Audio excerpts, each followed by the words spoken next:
Трите закони за високо образование и наука, за високото образование, за квалитетот на високото образование и за научно-истражувачката дејност се во владина процедура.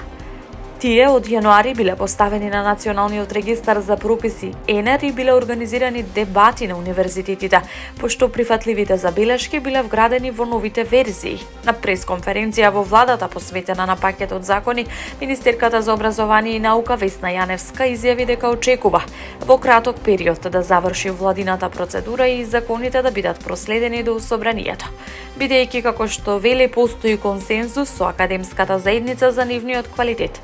Јаневска нагласи дека станува збор за обемни и исклучително важни закони, кои внимателно се разгледуваат од правен аспект за да нема грешки, пошто ќе следува нивно усвојување на владина седница.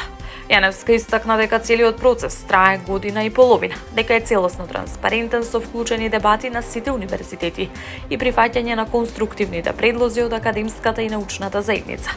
Таа додаде дека во јавноста се појавиле дезинформации за законите, меѓу кои тврдења за нарушување на автономијата на универзитетите и укинување на вонредното студирање, кои според неа не се точни.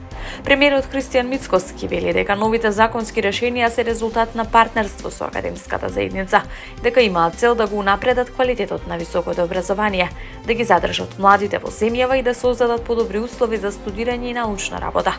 Премиерот нагласи дека се воведува нов модел на финансирање на универзитетите, зголемена поддршка за науката и научните трудови, како и мерки за подобрување на позициите на македонските универзитети на меѓународните ранг листи, вклучително и Шангајската листа. Според него, буџетот за универзитетите изнесува 7,5 милиарди динари и е зголемен во однос на минатата година.